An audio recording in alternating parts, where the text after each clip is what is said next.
Hello and welcome to another Michaela Law story. This is my lady. So, this is one of the victims of the channel blip. I played this game for a second Valentine's Day story, I think, in 2023. And then 2023, December 2023, when I was doing the continuation of the previous year's Christmas stories, I think it was in 2022 when I started that. That's when the channel blip happened, and then I tried to revise it again, second Valentine's Day stories of last year, 2024, and they disappeared again. So this is yet my third attempt at this game. So I've gotten a lot of new subscribers recently that have not seen this game, as well as another game, Mortal Love, Letter from the Past, and Blind Love, which is another game made by Michaela Laws. So I hope you find this game interesting, and for those of you who are just returning to watch this game, I hope you stick around for a few episodes and enjoy this journey with me once again. Elizabeth, life's not fair, is it? I'm not sure what you mean, ma'am. Just so you know, Sophie's the maid right here. She's probably going to get on all of your nerves. And she's going to definitely annoy me again. Elizabeth, it just isn't. I have riches and power and particularly everything I could possibly want. But I don't at the same time. I don't really know how to do a British accent all that well. Metaphorical. You're being silly, man. It's metaphorical, Sophie. This was my life, whether I liked it or not. I was an heiress to a rich family. Splendid, no? To too many women, this would have been a dream come true. The perfect way to spend life. However, it wasn't as loving as one would think. Elizabeth. Sophie, I'm being serious. Of course you are. I'm not saying you aren't. God, you're ill. You said I was being silly. But I never said not serious, ma'am, did I? You. Aha! See, ma'am, I know you're serious. You're just being silly. There you go again. Sophie was my personal maid, and despite her jokes, she was one of my best friends. She had been with me ever since I was a child and has cared for me like a sister ever since. Sophie has gotten me out of trouble so many times when I was an adult. It's a surprise she deals with me. Now, ma'am, don't get fussy. I was only fooling. Well, we just thinking out loud. Still, I am right, you know. Life isn't fair. Life is never fair, ma'am. It gives you lemons when you want to make orange juice. That's how the saying goes, right? No, it's when life gives you lemons, you make lemonade. It's when life gives you lemons, make lemonade, Sophie. But what if I want orange juice? Then you use oranges. That's exactly what I mean. Life isn't fair. It's not fair. Oh, ma'am, you're not talking about him again, are you? Of course I was. He was all I could think about. All I could talk about. Alexander, my personal butler. Yeah, Elizabeth here is in love with her personal butler, Alexander. I like how this is like an anime style esque game. The Valentine Panic is the same thing. Alexander was charming and handsome.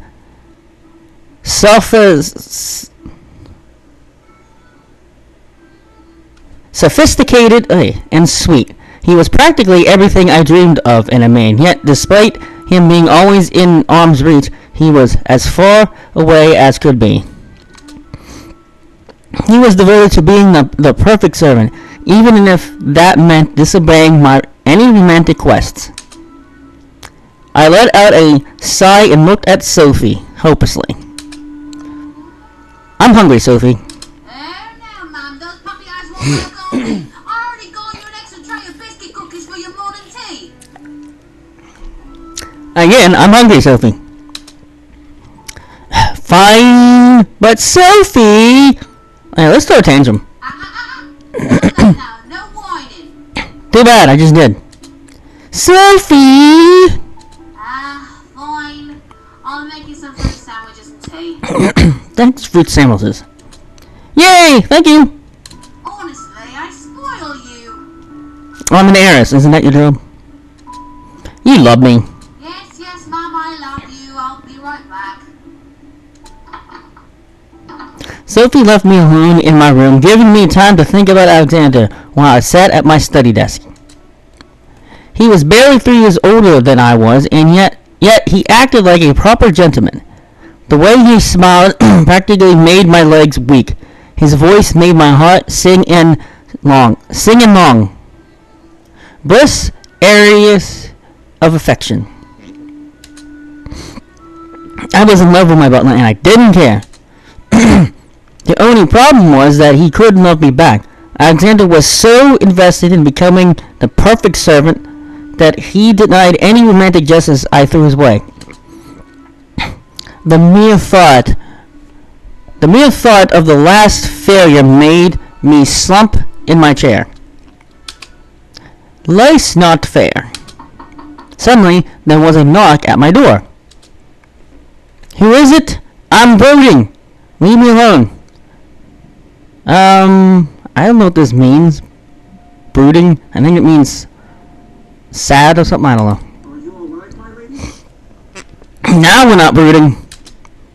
My heart stopped. It was him, Alexander. I instantly began to regret my tone. Come in.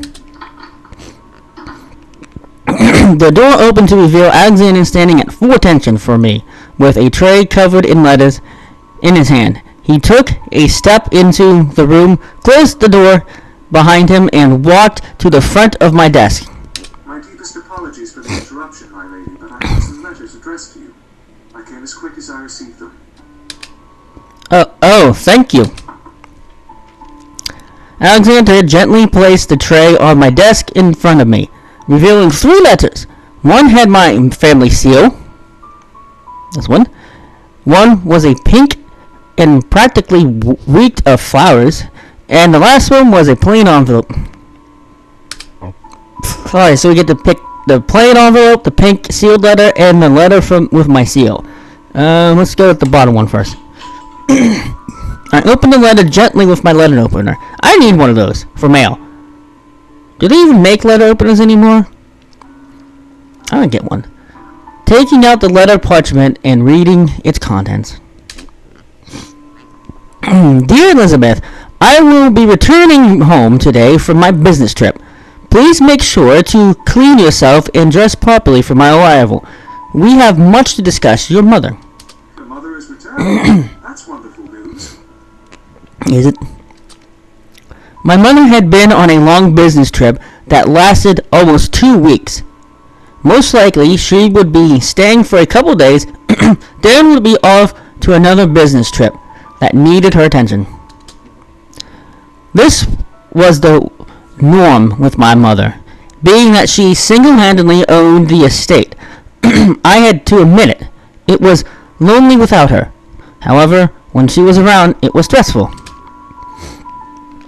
She demanded perfection out of me beyond anything, hoping that eventually I would become a perfect, proper young woman.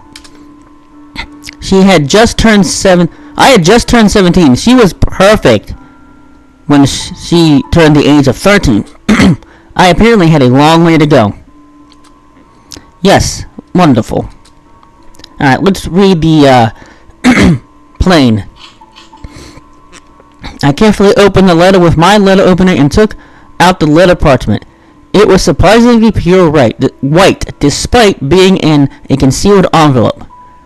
I read the parchment's contents aloud. The lady exits the pumpkin carriage. Queen to Bishop K. K? What kind of joke was this? Who was K? What was the K getting at? A riddle, perhaps? A riddle for what? This must be a mistake. Who sent this? I looked to the envelope for any indication of the sender. The only thing on the envelope besides my address and name was a giant K seal on the corner. Odd. And now, the last one. I held my breath and opened the letter with my lead opener, taking out the letter parchment and reading the contents of the note. My dear Elizabeth, my name is Isaac Newport. I know that you don't know me, but I hope to know more about you soon. I am currently in town this weekend and would like to request your presence for tea. Please write back soon, Isaac. I'd like to know how someone like him would got the mailing address for me. Another dang suitor. Ugh. A suitor? I'm afraid I'm unfamiliar with the Newport family. Did I care? I wasn't interested in courting, especially with a man I didn't even know. Besides, the man I wanted to court was in the room with me, and that had already proved to be a difficult challenge as it is. I sighed and placed my hands on the letter, middle of the note, ready to tear it in two. However, Alexander stopped me. Miss, I would suggest holding on to that note. Why? Huh? Why? I'm going to turn him down. Still, if you were to visit, you'll have proven knowledge of who he is rather than forgetting the future. Well, that is facts, but still. I sighed and placed the note in one of my drawers to obviously be forgotten about later. I think that was the point. I sighed and slumped in my chair. My mother's returning. I have another dang suitor. And this letter riddle makes absolutely no sense. Today is starting off marvelously. Is there anything I could do to make you happy, my lady? You can love me. No thanks. No thank you. Please, kiss me. Yeah, that's kind of pushing it. Ain't it? I picked that once, but we're gonna go to the top one. I stood and walked around my desk, wanting some fresh air. Tell Sophie that... Whoa! Ow. That hurt. I suddenly felt myself falling. Yeah, you fell, alright. You did that on purpose. My foot slipping out from underneath me. I quickly grabbed something and tried to maintain my balance. What I didn't realize was that I grabbed Alexander and had pulled him down over top of me.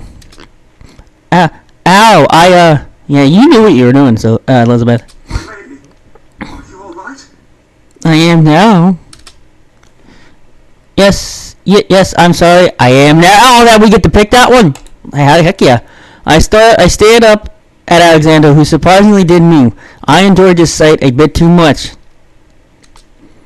How I wish he was open to my affections. However, he continued to stare in concern for my well-being. I was just fine, especially with him over me like this. Oh crap, here comes Sophie. The door opened again, forcing Alexander and me to look up towards it in shock. Ma'am, I brought you... oh my. That's not what it looks like. I mean, it's what it looks like. This wasn't what it looked like. Yeah, says every guilty person. I blushed a deep red. To have him on top of me was one thing. To have Sophie see us was another. And she's just going to crack up laughing. Alexander quickly stood up, did one of the tie things, and helped me up gently, brushing us both off as Sophie bit her lip with a grin. No worries, ma'am. I didn't say anything, I swear.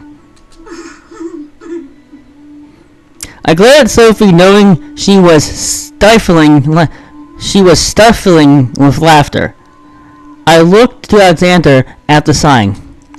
I was shocked to see him blushing as much as I was. I stared as he closed his eyes and tried to take deep breaths. Was he flustered?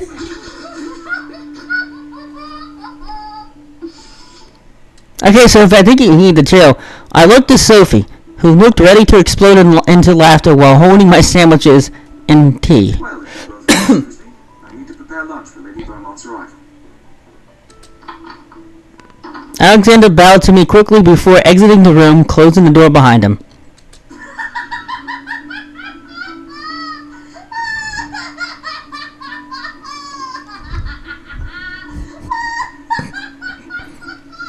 As the sound of footsteps disappeared, Sophie burst into laughter. What happened while I was away? Were you trying to seduce him again, ma'am? I know these characters don't have no face expressions, but I can just picture her face like, yeah, I'm gonna kill you. What? Sophie! That was hilarious, ma'am. Alright. I glared at her once again, making her stop and bring her laughter to a soft chuckle. So, ma'am, I brought some sweet sandwiches and tea for you. Strawberries with a fresh hazelnut spread. That sounds good. Oh, wow. Thank you. My pleasure, ma'am. And don't worry, Sophie will definitely not tell anybody about this moment. Alright, I think we'll read this and we'll probably close out the episode. I sat back down at my desk and watched Sophie place down the plate of tea sandwiches and tea in front of me over the tray Alexander had brought me. And I think this is where we're going to close out this episode of My Lady. I hope any of you watching for the first time enjoyed this first episode, and the same goes for anybody who is rewatching this for the third time. Anyways, I hope you guys had fun, and I'll see you next time.